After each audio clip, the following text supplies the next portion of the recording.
Greetings, and welcome to a very special episode of Morrowind Modding Showcases. As always, I'm your host, Dark Elf Guy, and this week we're doing a little something extra outside of our typical episode. A lot of people have asked for a Morrowind Rebirth feature in Morrowind Modding Showcases, except Morrowind Rebirth is a very large mod, so we could not possibly fit it all into a single episode of Morrowind Modding Showcases. So in celebration of Morrowind Rebirth's version 3.0 release, coming out sometime later this week, we're doing an independent showcase focusing just on Morrowind Rebirth, and we've divided this episode into 6 different categories.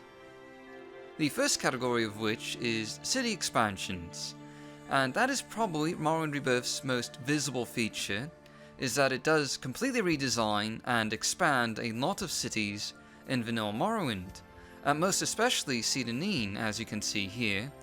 Cedonine has been given a lot of upgrades with a few new districts, including new docking platforms. It has this little shack area now, and new Imperial buildings as well. And there's just a lot of new details added to the city, with logs, mushrooms, moss, railings, many other things as well. Not to mention the Siltstrider port has also been given a bit of an upgrade. That looks quite nice.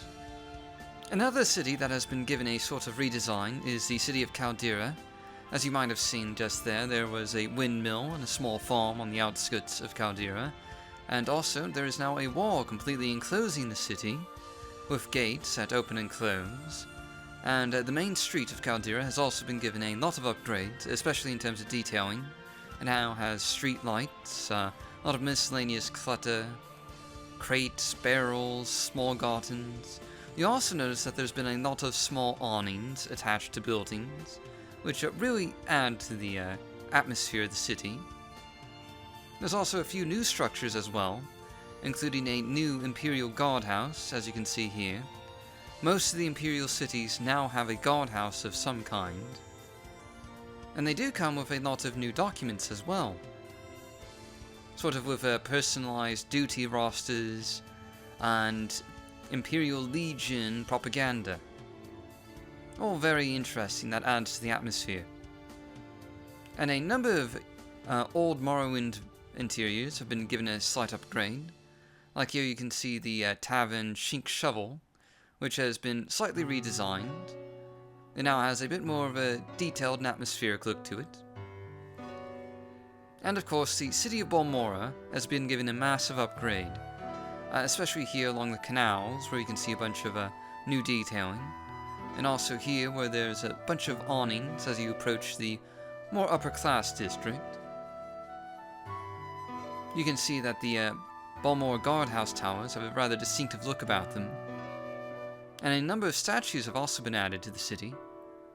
You'll also find various merchant vendors out on the streets, and small gardens. There's also a completely new district, or well, really an expansion of an old district, and that's the Market District. Several new shops have been added to Balmora, including things like an alchemist, an enchanter's, a new smith shop, lots of street vendors, obviously. There's also a new outdoor smithy as well. And there's also, I believe, about 2 new taverns, or thereabouts. Here you can see the new enchanter's shop. It's got a nice bit of detail to it. Lots of items for sale. Very unique looking. And there are a number of rather nice looking shops, like this one, which I believe is called Dunmer Delicacies. Has quite a bit of food items, as you might imagine.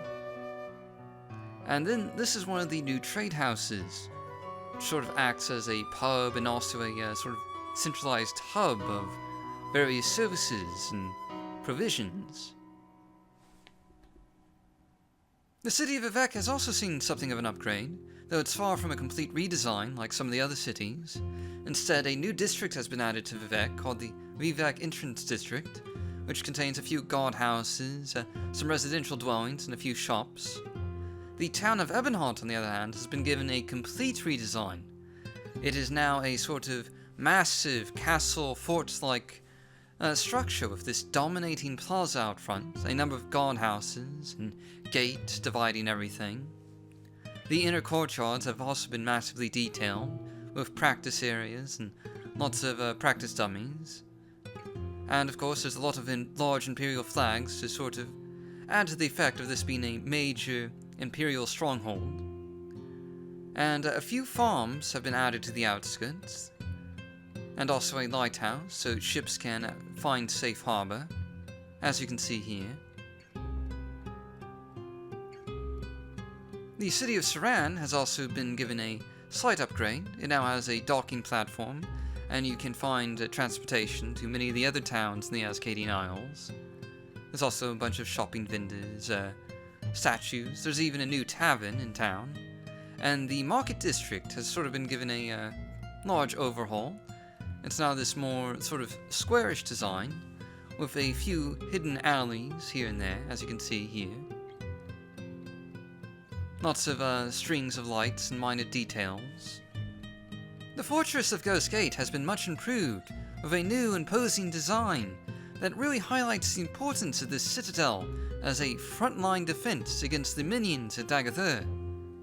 Now you'll find a number of guards and also shopkeepers patrolling the outskirts of Ghost Gate, keeping the rest of Vvardenfell safe from Daggerthur's influence. The small farming village of Voss has also been given a slight upgrade, though it might be hard to tell with the frame rate issues in this video. I do apologize for that. There's been a bunch of minor additions made to Voss, mostly a redesign that sort of restructures the city, and also a few shopkeepers here and there, and a bunch of other minor detailing. Of course, Morrowind Rebirth isn't just a bunch of town expansions. It also has plenty of other features as well, perhaps most notably of which is a number of new dungeons for you to find and explore. A few of these can be found out in the wilderness, but some of them are sort of hidden and will take a bit of trial and error to find. And many of these dungeons also have some unique features to them, like this one where you just sort of stumble through the darkness and have to light sconces as you go in order to find your way. And naturally, there are plenty of opponents in these dungeons, like skeletons and the undead, as you can see here. And there's also dank and dark caverns that go deep beneath Vvardenfell, and are full of very atmospheric sort of bitter coast mushrooms. Now, many of these dungeons are multi-part, which is to say that they have several interior cells attached to them, such as Velothian tombs, as you can see here. Sort of very dark and foreboding.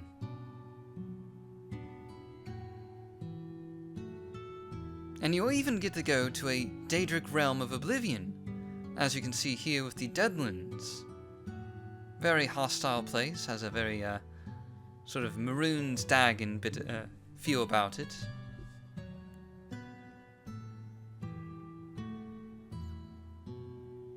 You'll notice that several previous invaders have made a rather unfortunate end in this Daedric realm.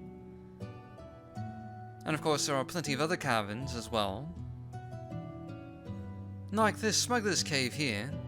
And it should be noted that I've left out most of the dungeons, really, in this video. I don't want to do any spoilers, so you'll just have to find those on your own, but be prepared for a number of boss fights.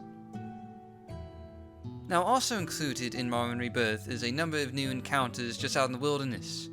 You will often find yourself beset by bandits if you explore along the roadways, like these Argonian fellows here. And here you can see another small bandit camp with a mage. Not the toughest of opponents, but some of these bandits will put up quite a bit of a fight. And you'll also find that there have been a number of new bandit encampments added to the Grazelands. These sort of blend in with the existing bandit camps that are already there. And of course you'll also find new creatures with Morrowind Rebirth, like this sort of cave troll looking fellow. And you may also notice that a few Imperial guards have tried to take this fellow down in the past, and have met a rather unfortunate end. The seas of Vvardenfell are also a much more dangerous place than before, with new electric slaughterfish, as if regular slaughterfish weren't annoying enough.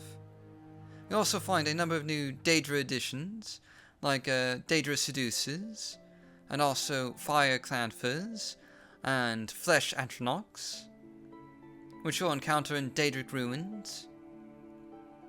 And these will put up a bit of a fight. Seducers have a bit of a paralysis spell on them, and of course Fire Clanfers, fireballs. There's also a number of new types of skeletons that you'll encounter in tombs, wearing different varieties of armor, as you can see here, with Orcish armor and Indoral armor. You also occasionally find scorpions out in the Ashlands.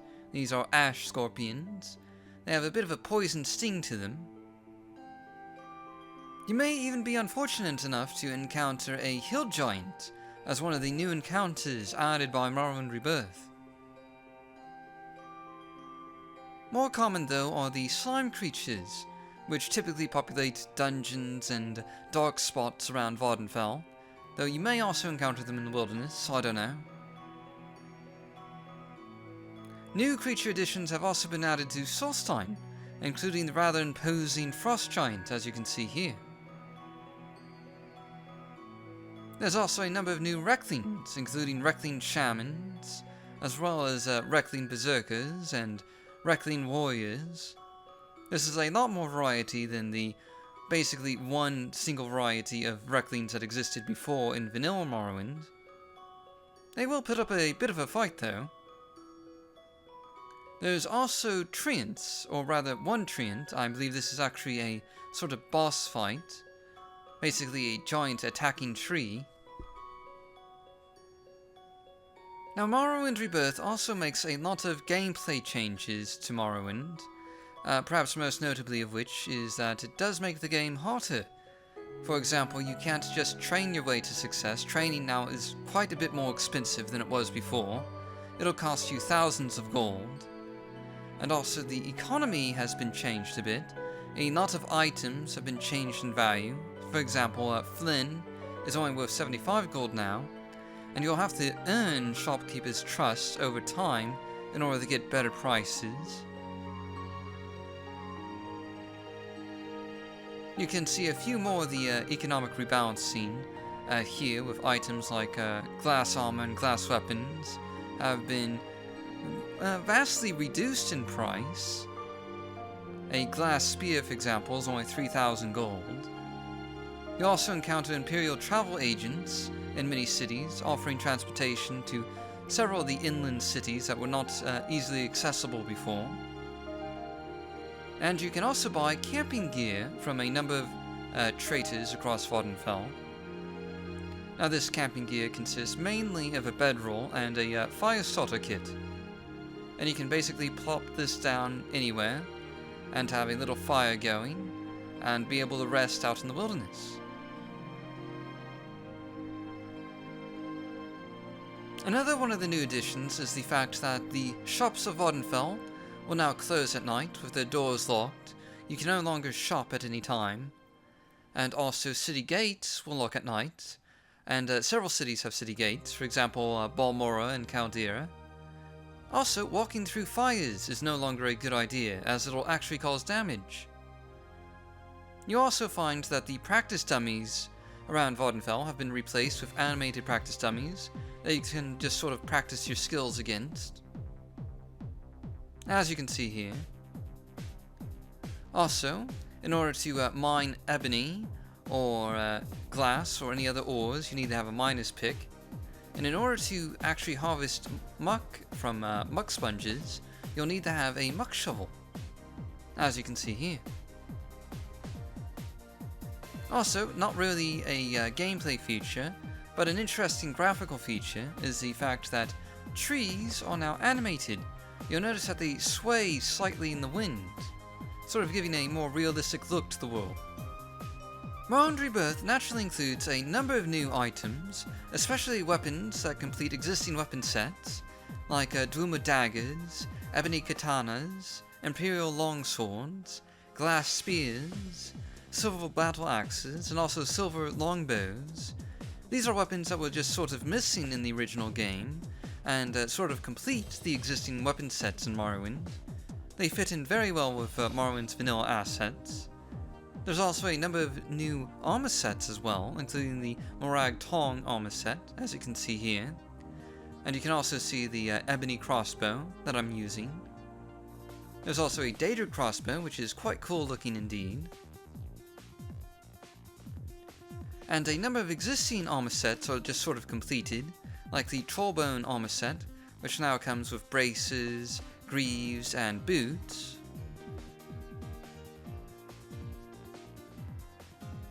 And you'll also find a new set of Golden Saint armor, which is really intended for female characters, but you can also wear it with male characters, so it will look a bit odd.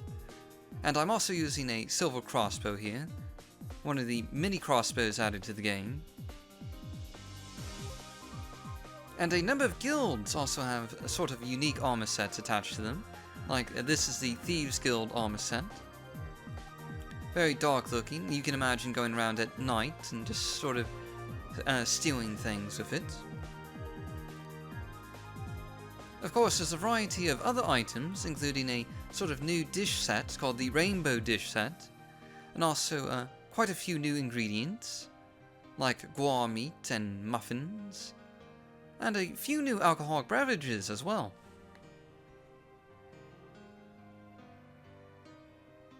Morrowind Rebirth does a lot more than change a few cities or towns or add a few new items to the game. It also changes the wilderness of Vvardenfell to a large extent, including new details like Imperial outposts, like this one here. And it also fine-tunes the terrain, with a lot of terrain smoothing, and also fixing of texture seams. It makes the terrain of Vvardenfell look a lot better than it did in vanilla Morrowind. And there's also a lot of new locations to visit, including the temple complex at Aldrun, which sort of has a Velothrian Ashlander vibe to it. You also find new farms on the edge of cities, and also the occasional Imperial graveyard, like this one here. There's a lot of world details, like stone arches and waterfalls out in the wilderness. And you'll also find new roadways, like this one in the Ascadian Isles, that connects to the Drin plantation.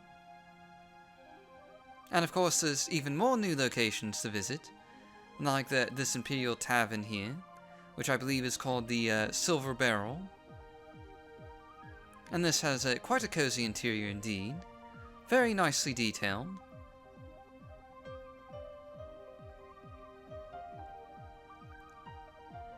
And there's also the 1,000 Lanterns Way, which is part of an optional add-on to Morrowind Rebirth. You may remember this from a previous episode of Morrowind Modding Showcases, because this is indeed a separate mod. There's also the Telvanni Lighthouse of Tel Voss, and this was actually included in our very first episode of Morrowind Modding Showcases. Morrowind Rebirth is sort of a mod compilation in a lot of respects. And you'll also find a new lighthouse at Sadrith Mora, that you can see here. Very charming looking, especially the roots sticking out of it.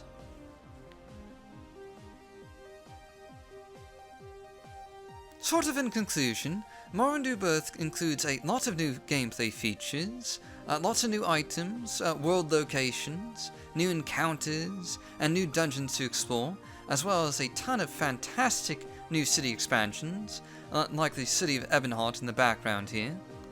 And Morrowind Rebirth is really an amazing mod that I really highly recommend you check out. It is mostly compatible with Morrowind Graphics and Sounds Overhaul. There is actually a guide to making it compatible in Morrowind Rebirth's download description. Just follow that and you'll be fine. Anyway, I do recommend you check this out, and I hope this video was informative in showing you what Morrowind Rebirth does, and I'll see you all next time for another episode of Morrowind Modding Showcases.